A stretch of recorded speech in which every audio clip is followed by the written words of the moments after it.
Welcome, I'm Brian the Builder, and in this video, I'm going to be building, painting, weathering, doing all this stuff to these Kodiak Space Marines. They're part of a collection from Jazza and the guys at Tabletop Time, and were sculpted by Velrock Miniatures. I'll leave links in the description to all of that.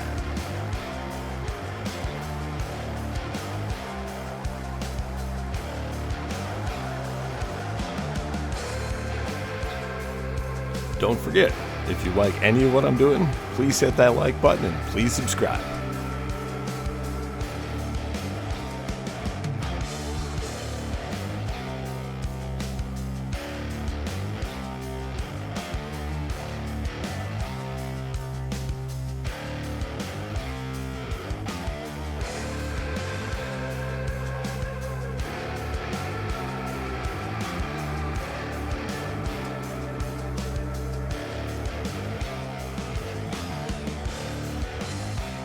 As I'm assembling these guys, I'm really just looking to try to keep the arm selection somewhat random so that none of them really feel like they have the exact same arms.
Both of our bear riders, share the same legs, but they do have two different torsos available, where one of them is slightly leaned forward more, so I'm going to use that one on the one that's charging, and one that's more upright on the guy here that's actually looked like he's swiping at an enemy.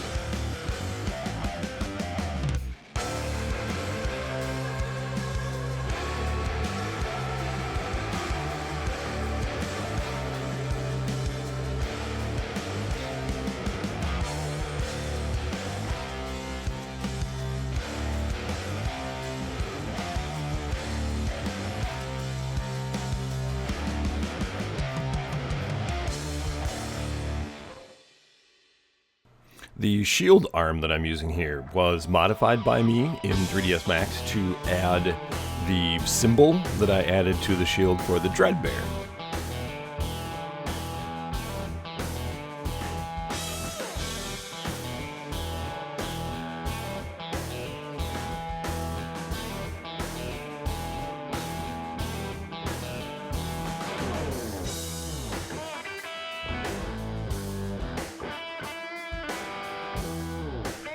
It was a small challenge to figure out which body actually was meant for the arms for the bear cub. There's two different arms, a right and a left. So the Makwo Marine there could be running on either side of the bear cub, but the bodies that are made are kind of specifically designed with an arm in mind for that. So you'll kind of need a little bit of trial and error to figure out which body belongs to that arm.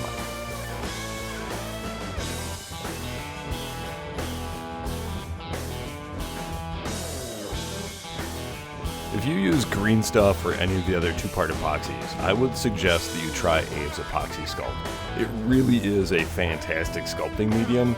It works really nicely in the beginning when it's fresh. It's really nice and sticky, and you can kind of pack it in just about anywhere. And then after it hardens up, it sculpts really beautifully. and the whole time it can be worked with water. So with even a paintbrush at kind of the final stages of sculpting with it, you can use a paintbrush to smooth the edges with a bit of water, and then it blends into other surfaces really nicely.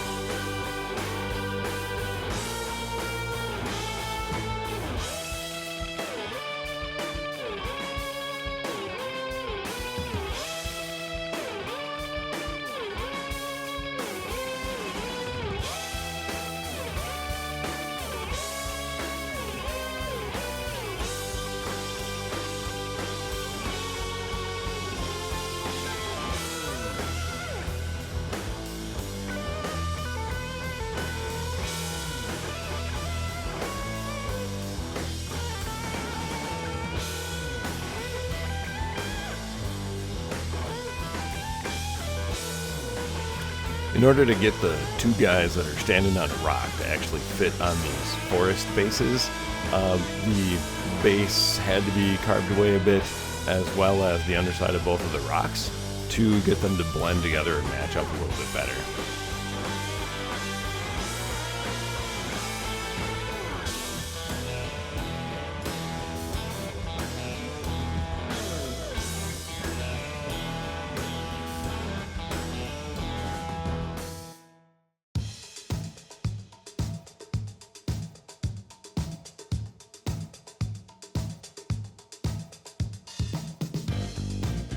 The color scheme that I'm using on these Marines is based on the Native American tribes of northern Wisconsin, where I grew up. The main color here is really meant to evoke a sense of buckskin hide, and then the other accent colors, the black, red, yellow, and white, are again from the tribal kind of color patterns.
I did not notice at all that there was like rope holding these fur pieces on until I actually painted them with that brown color.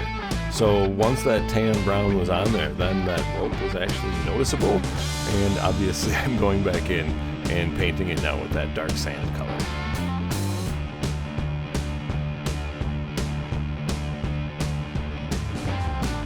As I'm painting the pouches, you can see that there was the original khaki color from the fur, and it just didn't stand out enough, so I kind of realized they needed to be the same leather color that I'm going to use for all the other leather bits.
Been kind of desperately in need of some new brushes for a bit. All my synthetic brushes are starting to get the hooks on the tips, and I just get tired of dealing with that. So I found these online. They claim to be Kolinsky Sable.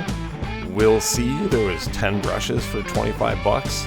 So hopefully they're actually good sable and not just an Amazon gimmick. They seem nice though, so I'll give them a shot and I'll leave a link in the description.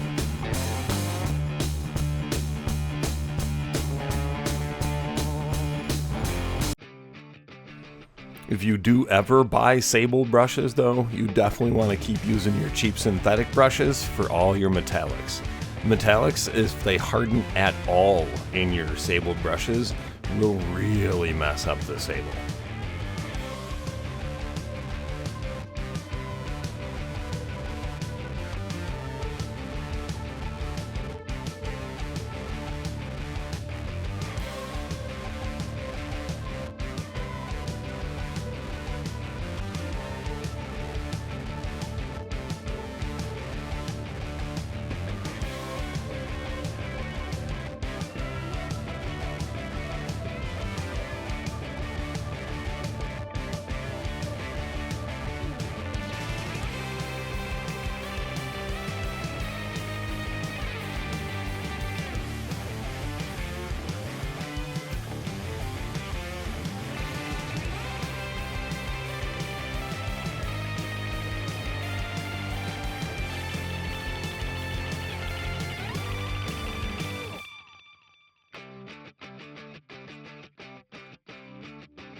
Black bear don't have a lot of real distinct markings throughout most of their fur. They're pretty much black, and they do have some brownish patches here and there.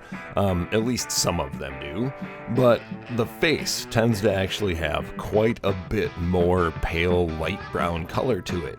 So I'm just going in trying to accentuate the muzzle, the chin, and the eyebrows to more or less look like a real black bear.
As I start adding the washes, this is where the detail really starts to pop and starts to look a lot more kind of natural.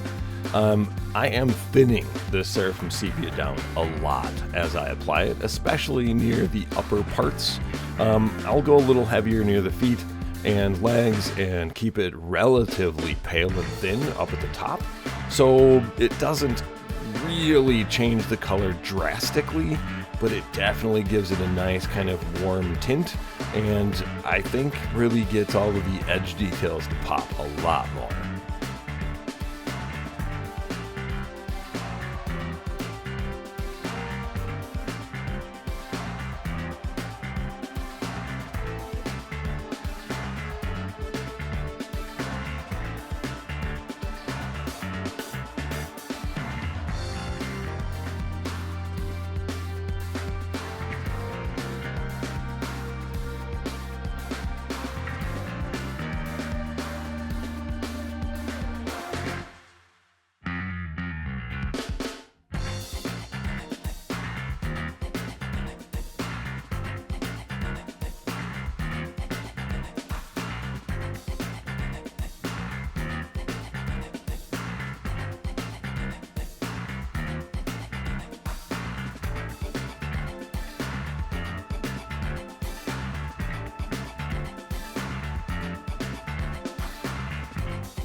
I did have to paint the whites of the eyes off camera. It's just too hard to hold on camera and get really in there nicely to get those eyes highlighted.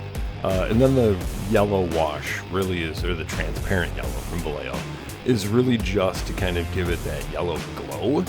And it doesn't show up as much around the eyes on the red as it does on the tan heads of the Makwa Marines, but it still looks pretty cool.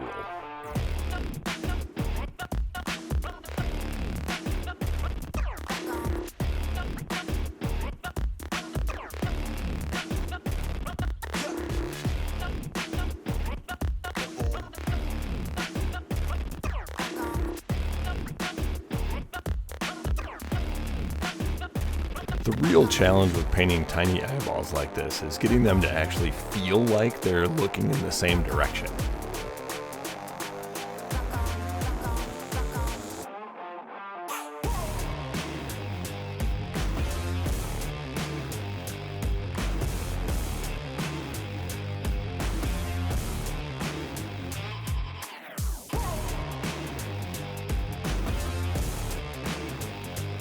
All the green colors on the base here really just kind of get mixed on the fly. I did actually mix some colors together on my palette, but as I'm applying them, I'm also going back and grabbing some of the pure colors to add in and add variation to the base. I'm definitely using that lighter green on all the little leaf parts, but everything is being painted on wet.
With everything else pretty much finished, I'm going back to the cloaks and adding some texture.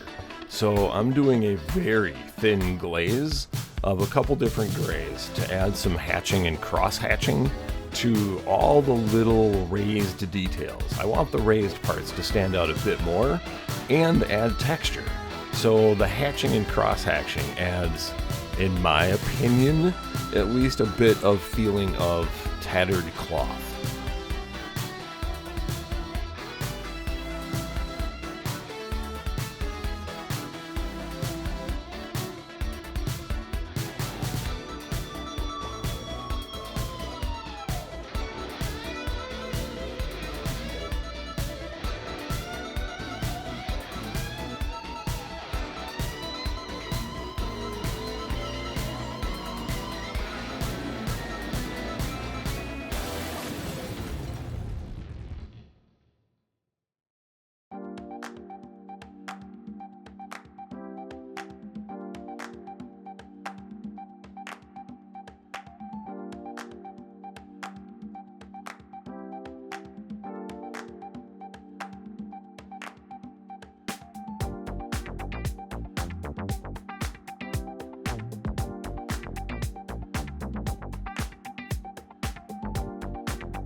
As I'm approaching the end of this and the grand reveal of all of these really cool models, let me just say thank you for watching. I appreciate your time. And if you haven't already, please hit that like button, please subscribe, and I'll see you in the next one.